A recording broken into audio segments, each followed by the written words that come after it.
삶의 대마왕, 반드시 부자 되는 투자의 소신. 심태승 지음, 국일증권 경제연구소 출판. 저축만 하면 불행한 노후를 맞이한다. 가감없이 말한다. 돈을 벌고 성공하는 법은 이미 정해져 있다. 이 책을 읽고 나의 마인드를 가져가는 이들은 누구나 돈을 벌 수 있다고 단언한다. 문제는 얼마나 오래 걸리느냐다. 그것은 내가 말하는 부자가 되는 법칙을 얼마나 본인한테 잘 대입하고 실천하고 자신을 컨트롤을 할 수 있느냐에 따라 결정된다. 마인드를 가다듬기 위해 먼저 생각해야 할 지점은 돈을 왜 벌어야 하는가다.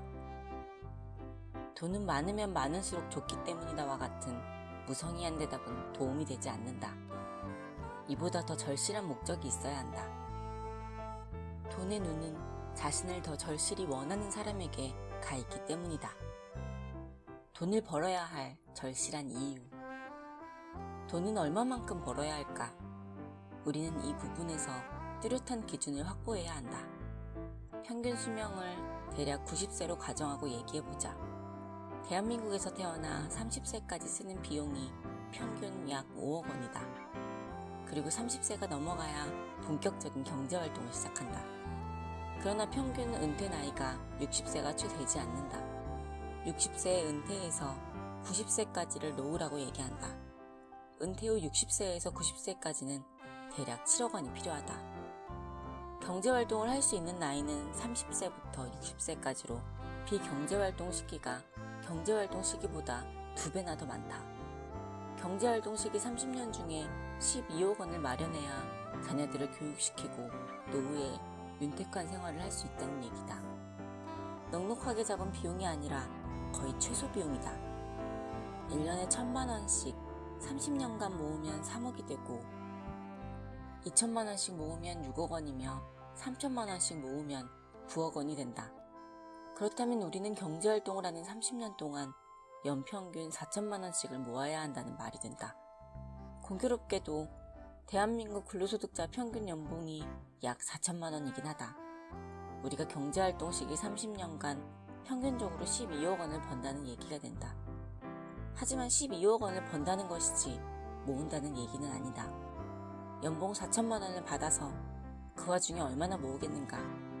현재 벌고 있는 돈으로 자식 교육과 노후 준비까지 하려다간 절대 가난에서 벗어날 수 없다. 사업은 쉽지 않다. 따라서 우리는 반드시 근로소득 외에 그 이상의 수익원을 마련해야 한다. 근로소득 말고 무슨 소득을 만들 수 있을까?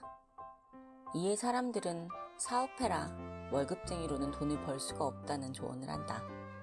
하지만 당장 오늘 하던 일을 때려치우고 사업을 시작한다면 그 사업이 얼마나 잘 되겠는가?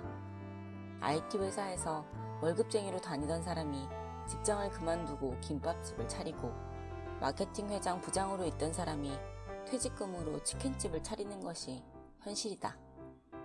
그 중에는 운 좋게 돈을 버는 사람도 있지만 태반이 망하고 있는 것도 현실이다. 많은 사람들이 자신이 가게를 차리면 성공할 것이라는 막연한 믿음으로 음식점 사업에 도전한다. 자신은 제대로 준비했다고 착각하지만 이미 그 사업을 하고 있는 사람이 보면 코웃음 칠 정도로 형편없는 수준이다. IT 회사에서 평생 근무해온 사람이 왜 퇴직 후 IT 사업을 안 차렸겠는가? 자신이 IT를 잘 알고 있으니 그걸로 사업을 차리는 것이 쉽지 않겠다는 걸 아는 것이다. 반대로 요식업에 대해서는 잘 모르니 요식업은 쉬워 보이는 것이다. 자신이 오랜 기간 준비를 해온 사업 계획이 있다면 분명 사업도 성공의 통로가 될 수 있다. 하지만 사업적 마인드가 세워져 있지 않은 사람이라면 투자를 하라고 권하고 싶다. 투자는 이런 사람들을 위해 만들어진 제도이기 때문이다. 투자 또한 준비가 필요하다. 만약 아무것도 모르는 유치원생이 요리를 하겠다고 가스불 앞에 서면 어떨까? 주변에 어른이 있다면 당장 말릴 것이다. 투자에 대한 공부도 하지 않고 투자를 하겠다는 사람들을 바라보는 나의 심정이 그렇다. 무턱대고 투자를 시작했더라도 돈을 벌 수는 있다. 하지만 오늘의 투자는 성공했어도 분명 내일의 투자에 실패하기 마련이다.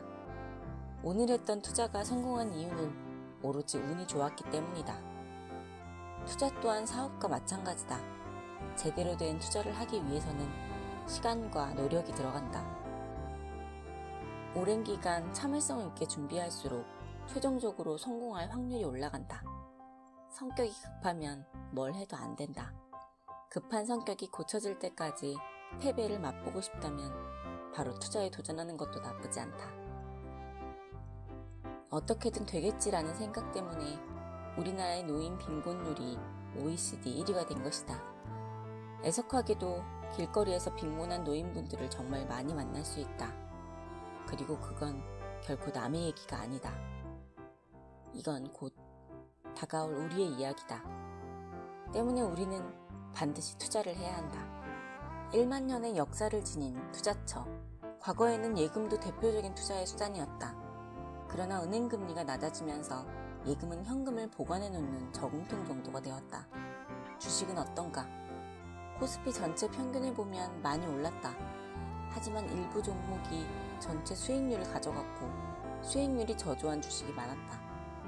아예 없어진 주식도 많다. 투자할 기업을 잘못 선택했다면 남들이 버는 동안 쪽박을 찼을 수도 있다는 것이다. 나는 여의도에 꽤 오래 살았기 때문에 어릴 때부터 부동산 투자에 대한 얘기를 많이 듣고 자랐다. 어른들께서는 부동산이란 말 그대로 움직이지 않는 자산이라 했다. 어른들의 말씀 그대로다. 부동산은 있던 자산이 사라지는 일도 새로운 자산이 추가되는 일도 없다. 부동산은 100년 전부터, 1000년 전부터, 5000년 전부터, 1만 년 전부터 이어져온 투자 자산이다.